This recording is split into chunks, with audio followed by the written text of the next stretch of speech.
Well, Jeremy Farkas is unofficially the new mayor of Calgary, beating out Sonia Sharp in a nail-biter. MRU's Duane Bratt joining us this morning. And Duane, I would imagine you followed this race well into the night, so we do appreciate you taking time for us this morning.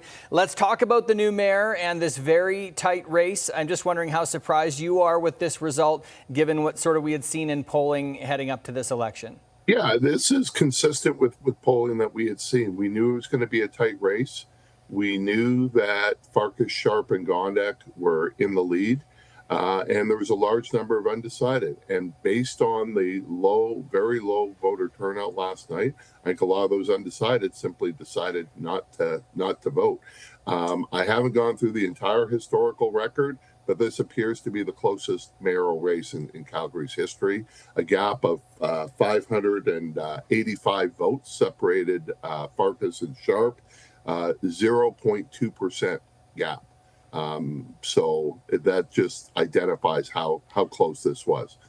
And so, Duane, what is the potential for a recount with the race this close? So it's up to Sonia Sharp to request a recount. The rules say if the gap is 0.5% between first and second, the second place finisher can request a recount. I expect that that's going to occur. We're at 0.2. We're looking at 585 votes compared to 348,000 cast. So the ball is in Sonia Sharp's hands, and I'm sure she is consulting with her team this morning. Talk about Jeremy Farkas and whether you call it a turnaround or a rebirth or whatever many people have characterized. It's an pretty incredible amazing comeback from where he was in 2021. He ran as sort of the Mr. No on the council. He was the conservative standard bearer in 2021, and he was trounced by Jody Gondek.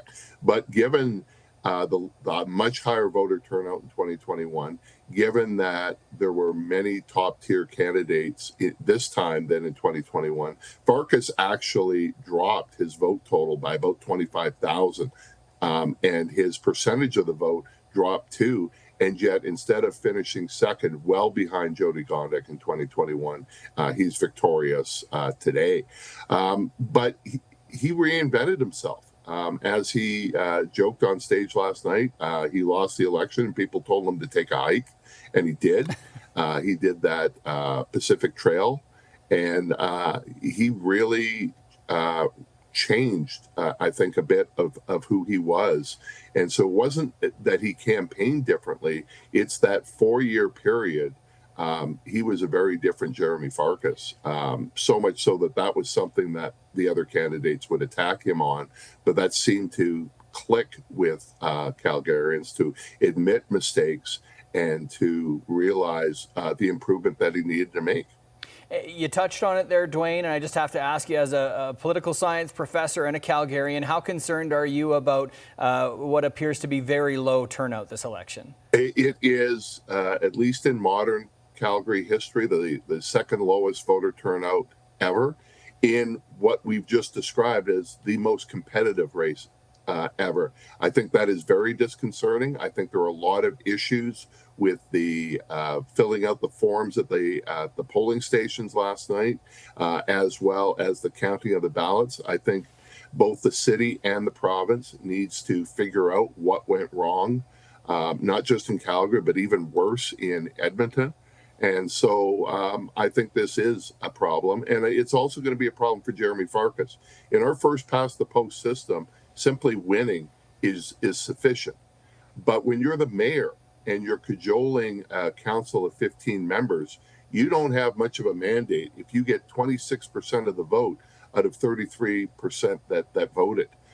So, he got 91,000 votes. Compare that to the 145,000 that Jody Gondek did in 2021. So this is going to be a challenge personally for Jeremy Farkas as the incoming mayor, but also for both Elections Calgary and the province.